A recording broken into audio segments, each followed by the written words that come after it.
Alors, aujourd'hui mission location de voiture. Je pars à l'agence là, normalement il y a ma voiture qui m'attend. J'ai trouvé une agence qui loue pas trop cher, ça doit être dans les équivalents de 40 € la journée. Donc première fois que je vais conduire en Australie, il faut que je garde en tête qu'il faut toujours rouler à gauche. Et direction la Daintree Forest. On va passer par les gorges de Mosman, ensuite on va prendre le ferry, on va aller à Cap Tribulation, on va aller voir la plage près de Cap Tribulation et après ce soir on va redescendre vers Port Douglas. Je pense que je mangerai un morceau là-bas. Donc c'est parti pour une bonne journée périple en espérant que le temps reste comme ça. Voilà, on roule à gauche, volant à droite, allez direction les gorges de Mosman. Cette sensation de liberté, de pouvoir rouler, c'est trop bien. Je suis content de commencer à rouler ici en fait parce que Cairns, il n'y a pas trop de circulation quoi, c'est pas un gros centre-ville, c'est des lignes droites.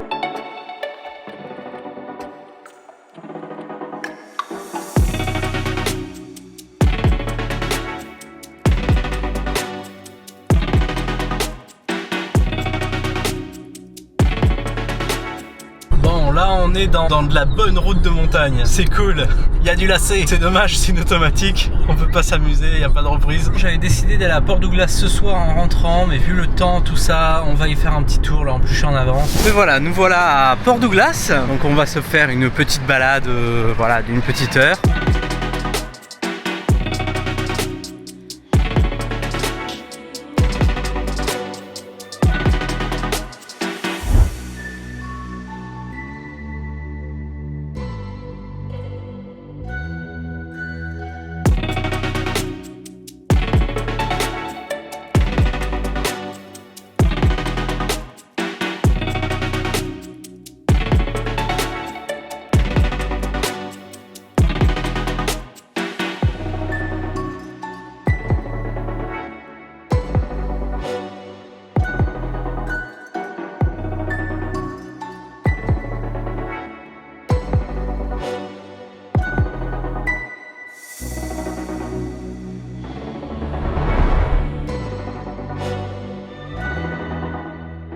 Voilà, sur la plage de Port Douglas, c'est magnifique. Les gens se baignent malgré le fait qu'il puisse potentiellement y avoir des crocodiles ici. De toute façon c'est partout pareil sur les plages du Queensland, enfin du nord du Queensland. Là il y a une petite zone surveillée quand même. C'était un petit arrêt rapide. Là on va pas traîner parce que le temps file.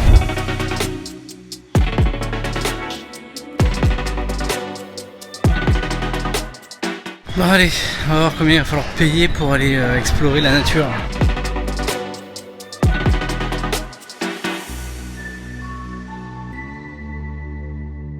Je suis aventuré dans un endroit où je me suis bouffé une toile d'araignée de l'espace en espérant que je me suis pas fait piquer. Et en fait en avançant je me rends compte qu'il n'y avait pas de sentier pour un truc qui est visité tous les jours, il n'y avait pas une trace d'humain. Et c'est là que j'ai commencé à me dire bon c'est peut-être pas le bon endroit. Et en fait je suis revenu au centre et c'est là que j'ai compris qu'il fallait prendre un bus qui nous amène un peu plus loin. Bon voilà, il faut toujours raquer quelque chose, il y a toujours moyen de se faire un petit billet. Là je reconnais la trace humaine. Voilà.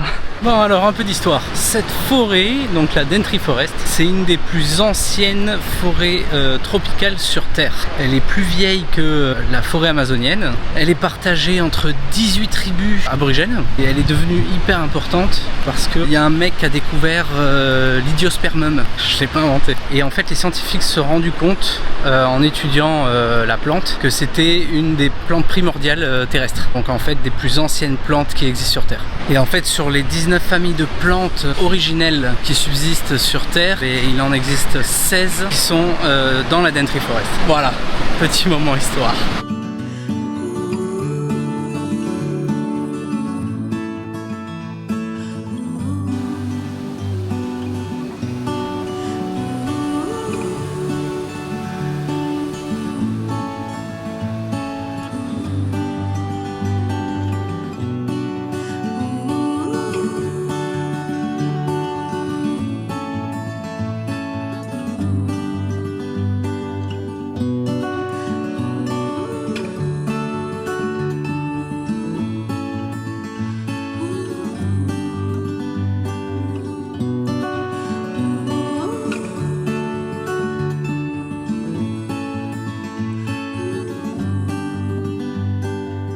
C'est vrai que rentrer dans des forêts tropicales comme ça, il y a un côté Il y a un côté magique en fait. C'est assez impressionnant la puissance évocatrice qu'ont ces forêts pour l'imaginaire. Et c'est génial. Alors, l'animal emblématique de cette forêt, c'est le casoar. C'est un oiseau tellement gros qu'il peut plus voler. Je crois qu'il y a un mec qui s'est fait agresser par un casoar l'année dernière.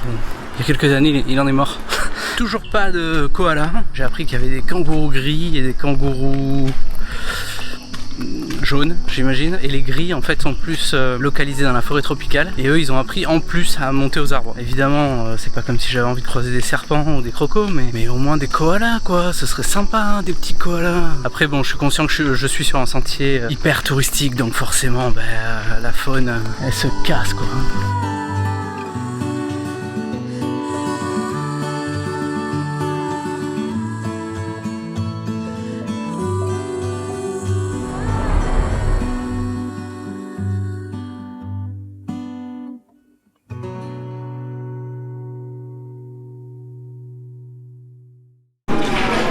Voilà, le casoar, ça ressemble à ça. C'est ça qu'on n'a pas croisé dans la forêt. Bon allez, on repart à la voiture et on part cette fois-ci vers Cap Tribulation. Là je suis plutôt dans les temps, avec quelques minutes de retard, mais en sachant que j'ai pu rajouter Port Douglas. On est bon, voilà. C'est Pégase qui me conduit où je veux, aujourd'hui et demain. Là on va prendre le ferry.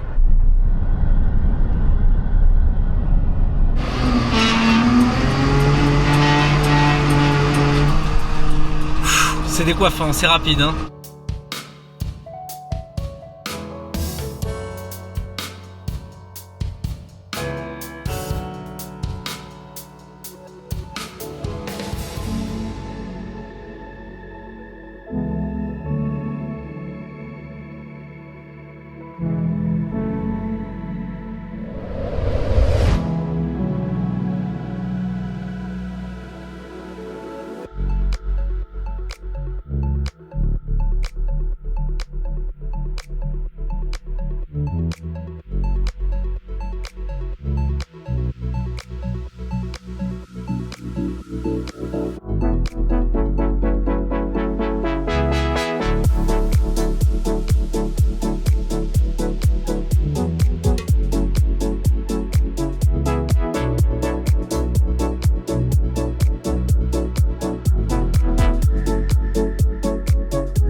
Ça fait vraiment plage de Jurassic Park, quoi. Là ça fait vraiment, on dirait le même type de plage. C'est vraiment fou ces décors. Bon ben voilà, hein, je crois que j'ai fait le tour. Puis pour éviter de me faire trop de route de nuit, on va commencer à rentrer. Et je pense que je vais me faire une petite escale à Port Douglas, comme j'avais prévu, pour manger un petit morceau. Je me suis arrêté à Port Douglas, je me suis fait un petit repas. Et là, direction Cairns, on rentre.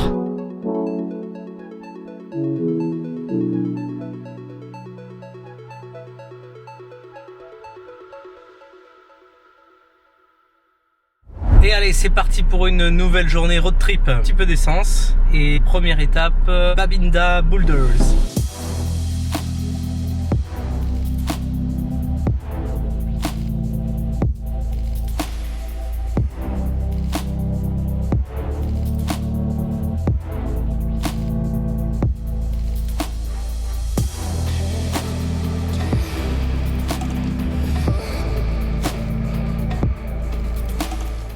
Bon, ça y est, on arrive, c'est magnifique. Alors c'est dommage vu qu'il pleut, évidemment l'eau verte turquoise se verra un peu moins. Mais par contre, ce qui est bien, c'est que vu qu'il pleut, il n'y a pas de touristes.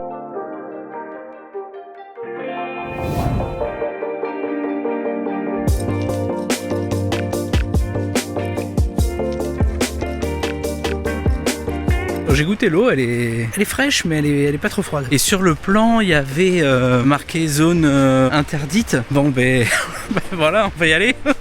Bon, après, pour une zone interdite, je trouve que le chemin est quand même bien balisé, hein. Il y a du béton partout, c'est du interdit, mais allez-y, quoi. Ok, donc 21 personnes sont mortes ici depuis 1965. Il n'y a pas marqué les raisons. Ils disent qu'ils sont morts, c'est tout. Donc je sais pas, attaque de casoar ou peut-être chute de pierre. Bon, je sais pas. Bon, le casoar, moi j'aimerais bien le voir. Hier, je rentre à l'hostel. J'ai passé la journée dans la forêt tropicale, sur la plage. Et des panneaux, mais tous les 50 mètres pour dire attention, des casoars peuvent passer. J'en ai pas vu un. Je rentre et je pars avec mon coloc de chambre espagnol. Il me dit oh, avant-hier, je suis parti me promener sur la plage, j'ai vu un casoar. Ouais, putain. Donc je sais pas si je l'avais dit, mais le casoar est dans le Guinness Book des records pour être le plus gros oiseau à ne pas pouvoir voler, ou le plus gros oiseau tout court. Mais en tout cas, il peut pas voler. Et voilà, c'est vraiment de l'animal préhistorique, quoi. Ça ressemble à de l'autruche, mais en plus vénère. Il a des pattes, c'est de l'ordre du dinosaure, quoi. Bon, ça y est, en fait, on sait comment les gens sont morts là-dedans. Alors déjà, faut avoir la bonne idée quand même d'aller à la flotte là-dedans, hein. Mais bon, admettons qu'on a cette bonne idée. Et donc, en fait, il y a des poches de courant sous les rochers, sous l'eau. On est attiré par ces poches de courant et on reste coincé dedans. Et là, il y avait bien marqué, on mettra 3 jours pour retrouver votre corps. Enfin, de toute façon, que ce soit 3 heures ou 3 jours, le résultat est le même, hein. Donc voilà, c'est 21 morts depuis 1965.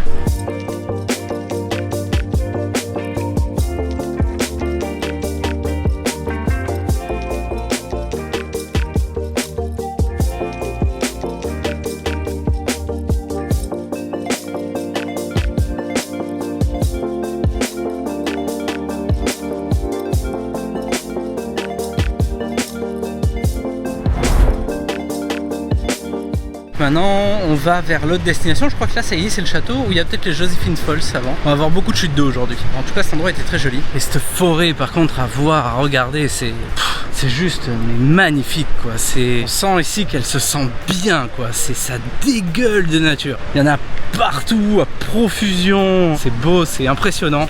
N'importe où on pose les yeux, on a envie d'y aller. Et dès qu'on s'en approche, on se rend compte que on peut pas avancer. C'est incroyable une nature tropicale comme ça.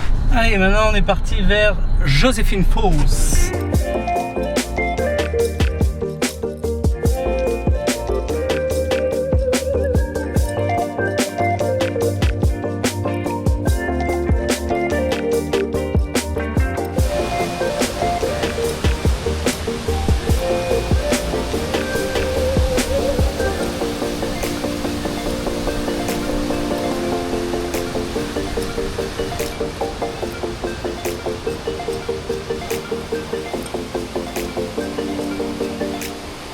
Voilà, très joli, ça donne bien envie de se faire une petite baignade, mais en même temps le timing est serré, donc c'est dommage.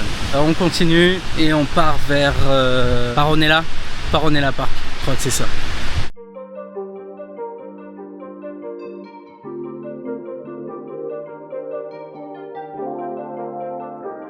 On est arrivé au Paronella Park, c'est quand même 60 $ l'entrée du parc.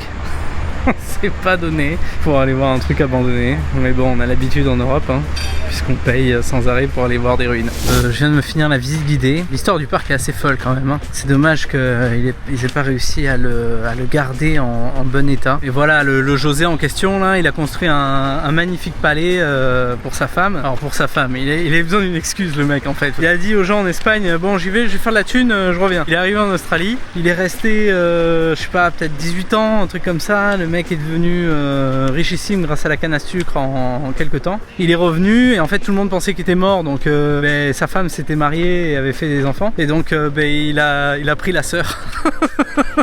Voilà, il lui a dit le même marathon, bon vas-y, je te construis un château, machin. Il a créé la première centrale hydroélectrique d'Australie en 1933, puisqu'en fait il voulait générer de l'électricité pour son château, enfin sa villa gratuitement. Il a planté plein d'arbres différents, il y a plein de petits endroits différents, très très sympa, très joli. Et ça donc c'était la piscine naturelle. Alors là, il a appelé ça le tunnel des amoureux ou un truc comme ça. Le problème c'est que c'est mal éclairé et donc du coup ça a attiré les moustiques, qui ont attiré les chauves-souris, qui ont attiré une vie nocturne excessive dedans.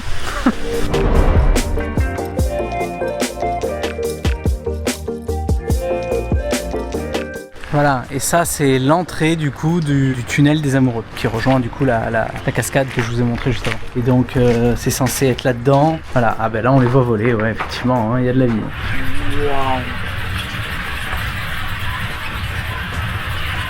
Bon ben voilà, c'est sympa, un peu cher pour ce que c'est, mais bon, je préfère donner de la thune à ça qu'à des mecs qui restent fixés le cul sur leur chaise dans la Daintree Forest. Qu'il y a des endroits dans la Daintree qui font payer dans l'entrée à une forêt quoi. Enfin je veux dire, ici bon, faut rénover, faut réhabiliter, faut payer les guides. Bon, et maintenant je vais vous montrer la partie supérieure.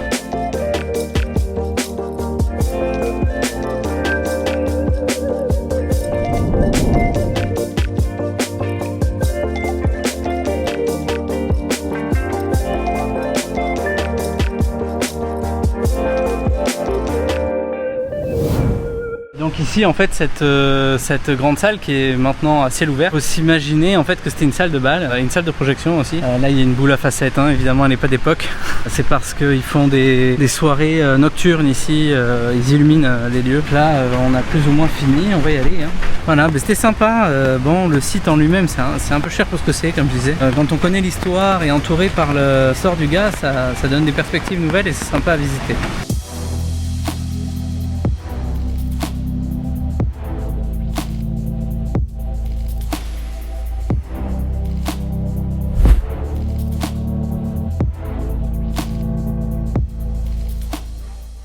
Je devais aller aussi à d'autres chutes, il y avait un sentier avec 3 différentes chutes. Donc le temps d'y arriver, je vais voir si le temps se calme et sinon je rentre direction Cairns.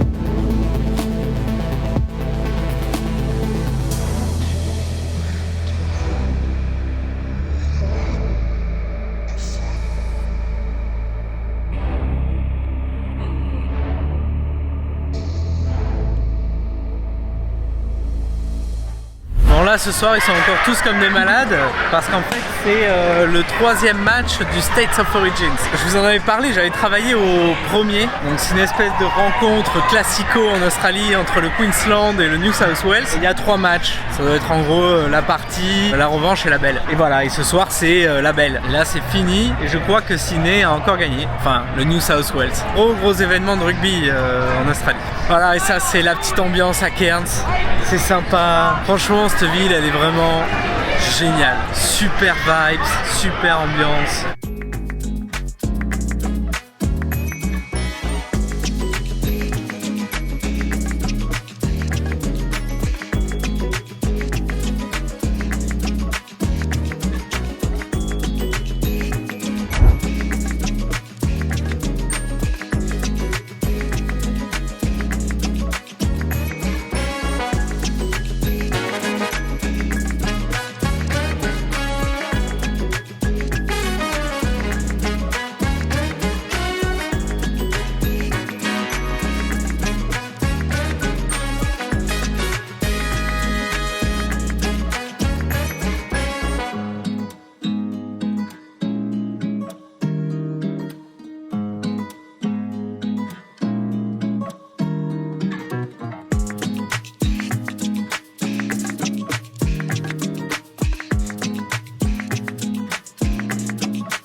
Je viens de m'apercevoir que j'ai pas vraiment fait de revue un peu sur Cairns. Et là vu que j'arrive au dernier jour, bon je me suis dit c'est le moment. Cairns c'est magnifique. C'est superbe, les forêts tropicales, c'est magnifique. Bon alors évidemment là je suis en période sèche. Je pense que quand il pleut, vu comment c'est vert ici, ça doit bien y aller. Durant cette saison c'est vraiment un super endroit où venir. Après pour les amoureux de la nature, quoi, hein. Pour ceux qui sont plutôt centre-ville, c'est vrai qu'ici c'est pas trop ça, mais sinon c'est magnifique. Niveau travail, bon voilà, moi quand je suis arrivé, je me suis dit bon mais finalement je vais faire vacances. Je pense qu'il y a moyen de trouver du boulot, c'est calme, c'est tranquille, ça va pas se trouver très vite, mais bon, il y a du boulot quand même, surtout moi là dans la saison dans laquelle je suis, c'est-à-dire un peu après la saison des backpackers, forcément il y a moins de monde et donc il y a moyen quand même de trouver quelque chose, c'est juste que ça va être plus lent quoi. Donc là il me reste plus que 3 mois sur mon PVT, il faut que je sois intelligent quoi, c'est-à-dire que j'aurais pu parier, rester là. Quand je suis parti faire le l'excursion à Paronnet-la-Parc. Le mec en fait au parc m'a dit qu'il cherchait quelqu'un, tout ça. Enfin voilà, il y a moyen de tomber ici sur des opportunités quoi, mais voilà, faut quand même compter sur la chance. Là j'ai pas le temps en fait de pouvoir compter dessus, donc je me suis dit ce sera 2 semaines à Cairns, puis après je vais à Brisbane. Après niveau excursion ici c'est magnifique quoi. Enfin moi j'ai adoré conduire sur ces routes, visiter la forêt, ça m'a fait un bien de fou et c'est vraiment une région que j'adore. J'adore la température, j'adore cette humidité. Là en journée on est entre 25 et 30 degrés, enfin voilà, moi je kiffe quoi. Et donc ça y est, donc j'ai pris ma décision, demain je pars en road trip pendant une semaine jusqu'à Brisbane. Donc là je vais faire 2, 3, 4 étapes avant d'arriver à Brisbane samedi 18. Donc là on est samedi 11, je pars demain matin, donc du dimanche 12 au samedi 18. Là, ça me fait 6-7 jours de road trip sympathique. Ça va me faire beaucoup de route parce que 7 jours c'est quand même court, le mieux c'est de le faire en 10 jours, 15 jours, c'est parfait. Sinon après ici moi je recommande plutôt de faire des locations de voitures plutôt que de passer par les agences de voyage, ça je l'avais déjà dit. Là le cruising, ça s'appelle cruising rental car je crois, il est vraiment pas cher. Donc je recommande. Voilà donc pour ces petites nouvelles. Allez, c'est parti pour le road trip.